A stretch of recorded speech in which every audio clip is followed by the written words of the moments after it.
Hello, everyone. This story time, Larry. Got a question for you. Have you ever had a dream that was so action-packed, so drill-filled that it actually feels like you're in a movie? Well, whatever you have, or you haven't, I got a story for you. Now, don't ask me why this happened. Maybe I was watching some action before I went to bed or something. But pretty much, I had a crazy dream that in the dream I was running from the police. Now, from what I remember, they suspect me of stealing something. And so I'm running from them. I'm on foot. I'm running. I see this church, and I decide to hide in there. And I know there are probably a few people are saying, "Really?" But that was the first building I could find. I mean, if there was another building, I would went into that. But I had to go with what was first. And so I go into the church. I go into the basement section, and what I didn't realize is that there was a marriage ceremony going on down there. And so I broke through the doors. The thing is, like near the doors, there was like the trays with wheels on it. When the people bring out like the catering brings out the food. Well, when I hit the door smacked the tray. The tray went right into the wedding cake and knocked it over. Now you would think that it couldn't get no worse than that, but it did.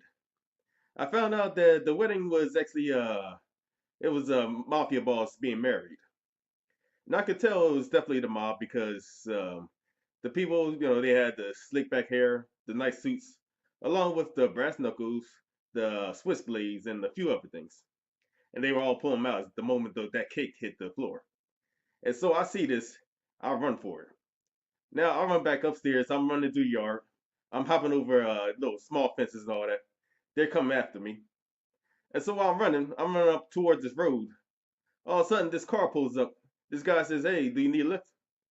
I say, "Yes," and I jump in there. And so he's driving off. And now I'm thinking because that was definitely a lifesaver right there. All of a sudden, a cop car comes from behind him and pulls him over within like 5 blocks. Now, y'all probably remembered that I'm wanted by the police, so this is definitely a bad thing. So I found a spare hat in his car and I put it over my head and make it look like I was sleeping. And so the cop he comes up, he's asking the driver questions. I'm really hoping that he doesn't say who's that in the passenger seat. But then all of a sudden the driver he speeds off, which I was okay with because like I said I'm wanted. And so he's driving.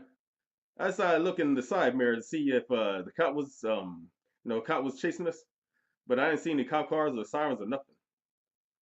And so I asked the guy, "Hey, do we lose him?" He said, "Nope. He's actually on the trunk of the car." I said, "What?" I turned around. The cop is actually using his nightstick to bash through the windshield, the back windshield. And as he gets through the back windshield and actually crawls into the back seat. Then the driver out of nowhere pulls a gun out and shoots the cop 3 times. Now I'm like, oh man, that did not just happen. Because I'm already wanted for theft, along with running from police, and now murder. And the murder of a police officer. So, I'm this is definitely like a horrible thing right now. And oh, by the way, I'm pretty sure this guy might be a psycho. The driver might be a psychopath. And so I try to play along, try to make hey, you handle that, yep. Try to make things cool. But then I look to the right and I see that there's a lake right there, and down the embankment there's some boats. And so I look to the left just to see, if the driver's looking at me. He wasn't. So I opened that door and I rode out there. And so luckily it was on a highway, so the guy couldn't just stop right there. But he was yelling, "Hey, where are you going?" I didn't say anything. I just kept on running. And so while I got down to the water, I found out it was actually a canoe, but I didn't care. I jumped in that canoe and I started paddling that thing. And so I'm trying to make it across the river, I mean across the lake. But then I see the guy's car. He's trying to meet me at the other side of the lake. I was like, uh-oh. And so I went to the left. I took a left and I made up to shore. And so if you're counting off, we have the police coming after me, the mafia coming after me, and then some psycho with a gun coming after me. So it was kind of a bad day. And so now I'm over here. I'm running through traffic. Almost got hit a few times. But this is actually where the story ends. And I know it's a shame. Like I wish I could have seen what happened next. But I gotta say though, I think this might be a good movie though. I mean, if anybody ever hears this, anybody important. But yeah, just tell me in the comments below what you think, and maybe some crazy action type dreams that y'all might have. Yeah, I have to say though, that was a fun dream though. Looking back at that, before it was a little scary, but it's kind of fun now. But yeah, this story time, Larry. See you next time.